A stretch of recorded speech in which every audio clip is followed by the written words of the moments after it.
తెలంగాణలో గత 4 రోజులుగా విస్తారంగా వానలు కురుస్తున్నాయి. దీంతో రాష్ట్రంలోని పలు చోట్ల పంటలు దెబ్బతిన్నాయి.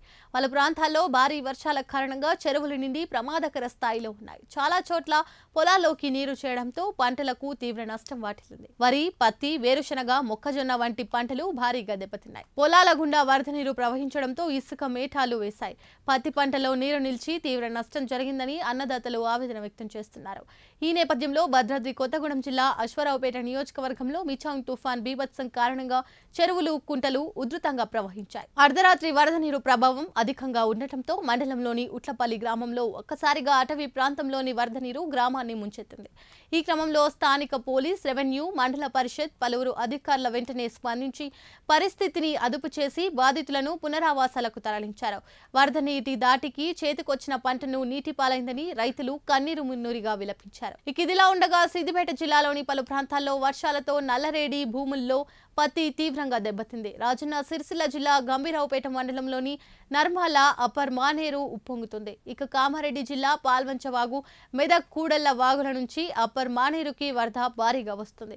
దీంతో గంభీరావుపేట, సిద్దిపేట, దుబాకల మధ్య ప్రయాణించే వాహనదారులు ఇబ్బందులు పడుతున్నారు.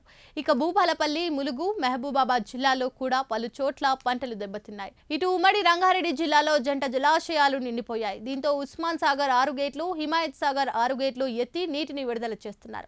దీంతో మూసీలో వరద ప్రవాహం ఎక్కువైంది. అయితే వచ్చే 3 రోజుల పాటు తెలంగాణలో వర్షాలు కురుస్తాయని వాతావరణ శాఖ వెల్లడించింది. ఆదిలాబాద్, కుమ్రంభీం, ఆసిఫాబాద్, నిర్మల్, కరీంనగర్, పెద్దపల్లి, వరంగల్, హన్మకొండ, భద్రాద్రి కొత్తగూడెం, సూర్యాపేట, జనగామ, సిద్దిపేట, యాదాద్రి భువనగిరి, రంగారెడ్డి, హైదరాబాద్, మేడ్చల్, మల్కాజ్గిరి, వికారాబాద్, మహబూబ్ నగర్, వనపర్తి, నారాయణపేట జిల్లాలో మోస్తారు వర్షాలు పడే అవకాశం ఉందని వాతావరణ శాఖ తెలిపింది.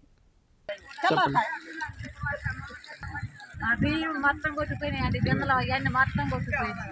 కూరగాయలు ఏమీ లేవు, మసాలాలు దాటిపోయినాయి. నిన్న 3 గంటల నుండే ఇల్లంతా ఇంట్లోకి నీళ్ళు రావడము, ఇలా అంతా గిన్నెలు కొట్టుకోవడము, అలాగే కరెంట్ లేకపోవడం, నైట్ నుండి చిన్న పిల్లలతో మేము చాలా ఇబ్బంది పడిపోతున్నామండి.